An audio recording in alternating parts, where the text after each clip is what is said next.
Planning for disability is an important component of estate planning. It's natural to assume that many people, especially those who live long, will at some point either temporarily or permanently become incapable of managing their own affairs. By planning and executing certain basic documents while healthy, a person can help ensure seamless management of his or her healthcare and financial affairs. A living will, also called a healthcare directive or advance directive, is not actually a will at all. It's a document that sets forth instructions regarding end-of-life care wishes of the person executing the document. A living will can direct healthcare providers in any manner one chooses, but typical living will provisions direct the withholding of life-sustaining medical treatment that serves only to prolong the process of dying when there is no reasonable chance of recovery. Another common provision is to allow palliative care, which means care to alleviate pain or discomfort while dying. Living will templates also have space to allow the client to choose any specific types of treatments she does not want.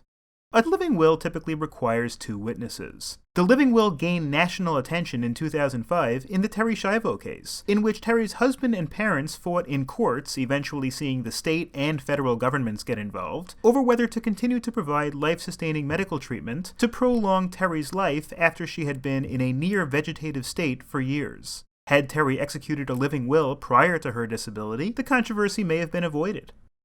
The healthcare proxy is a common alternative or addition to a living will. It designates a relative or friend to make healthcare decisions. Like the living will, it must be signed in front of 2 witnesses, who should also then sign as witnesses. The healthcare proxy can name a single proxy or multiple proxies, who may be empowered to act individually or be required to act by majority or unanimity. The healthcare proxy can also name a backup proxy in the event that the first person is unavailable to be consulted. It is also common for a living will and healthcare proxy to be contained in the same document. The living will sets forth instructions for certain events and treatments, while the healthcare proxy empowers other people to make decisions that are not covered by the instructions.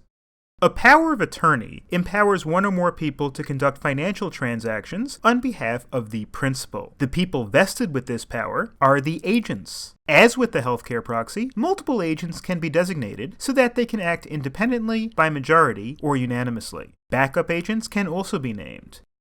Power of attorney forms are often standardized by the state, so that they do not need to be drafted from scratch. They often give the principal the power to choose from a laundry list of potential authorities, such as transactions involving real estate, personal property, stocks and securities, banking, insurance, government benefits, retirement accounts, tax matters, etc. The principal can simply give all such powers to her agent, or may pick and choose among them. The principal can also describe additional powers or limitations on granted powers in the form.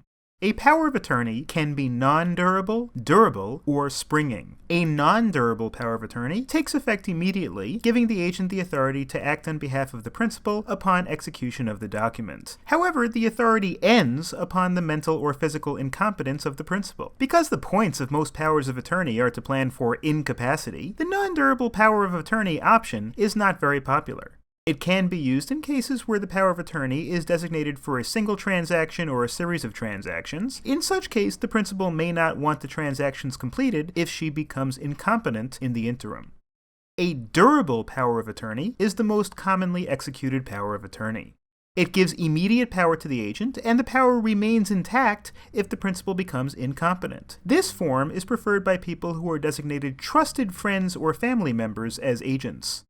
A springing power of attorney does not take effect immediately. It only vests power in the agent to act on behalf of the principal once the principal becomes disabled. This is a popular choice among people who don't completely trust their agents to act on their behalf, but recognize the necessity to empower someone to act in the event of a disability. Powers of attorney typically must be witnessed, notarized, or in some cases, both. Gifting assets to trusts or directly to beneficiaries is an important component of many estate plans. The question then arises whether making large gifts can be done via power of attorney for grantors who are no longer competent. Giving large gifts for purposes of creditor protection, tax planning, or Medicaid eligibility is not typically a task that one associates with a power of attorney.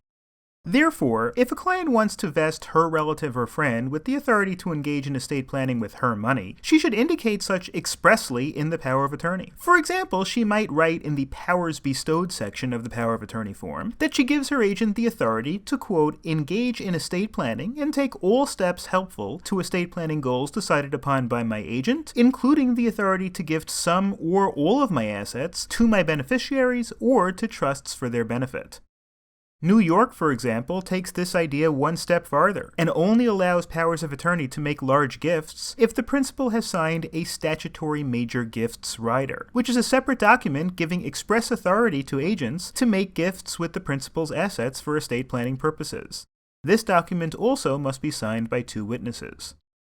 The living will, healthcare proxy, and power of attorney comprise a set of documents that allows people to quickly and easily make plans for their healthcare and financial management in the event of a disability.